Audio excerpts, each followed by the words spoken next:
એનજીટીના આધારે અત્યારે જે કામગીરી ચાલી રહ્યા છે, એનજીટી રિવ્યુ અને સ્ટેટ ગવર્મેન્ટના હ્યુમન રાઇટ્સ કમિશન એની રિવ્યુમાં અમે કાયમી કરતા હોય છે.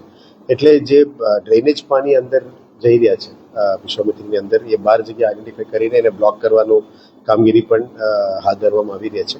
એ એક દિવસનું કામ નથી, આટલા વર્ષોથી એનો કદાચ ડ્રેનેજ પાણી જતું હોય એને બંધ કરવાની ફરજ પણ છે, જેથી કરીને ગંદુ પાણી ના જાય. અને આવનારા દિવસોમાં જે એસટીપી પાણી અને ડબ્લ્યુટીપી ટ્રીટેડ પાણી પણ એને પણ વોટર રિયુઝ પોલિસીમાં આગળ લઈ જવા માટે પણ અમે પ્લાનિંગ કરી રહ્યા છે. એટલે જીઆઈડીસી એસોસિએશન્સ અને ઇન્ડસ્ટ્રીયલ એસોસિએશન સાથે પણ મિટિંગ કરી છે.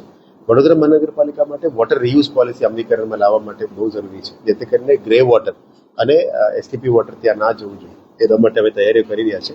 પણ as you know, it is not a one day programme. આટલા વર્ષોમાં વિશ્વામિત્રી નદી પટમાં વિકાસ થઈ ગયું છે, સિટી બેસી ગયું છે. એટલે કદાચ ફ્યુચરમાં રિવરફ્રન્ટ ડેવલપમેન્ટ કરવું હોય તો એ કન્ઝર્વ મેથડમાં કરવું પડશે. એના માટે ડિઝાઇનિંગ ફેઝમાં અમે કામગીરી શરૂ કરી દીધી છે, પણ મિક્સ ડેવલપમેન્ટમાં જવું પડશે, જેથી કરીને ડ્રેનેજ પાણી બંધ થાય, સારું પાણી આમાં આવે અને આજવાથી પણ જે પાણી નીકળે છે સારું પાણી પણ આમાં નદીમાં લાવવા માટે પ્રયત્ન કરીશું. પણ it is not a one day job, it will take some years.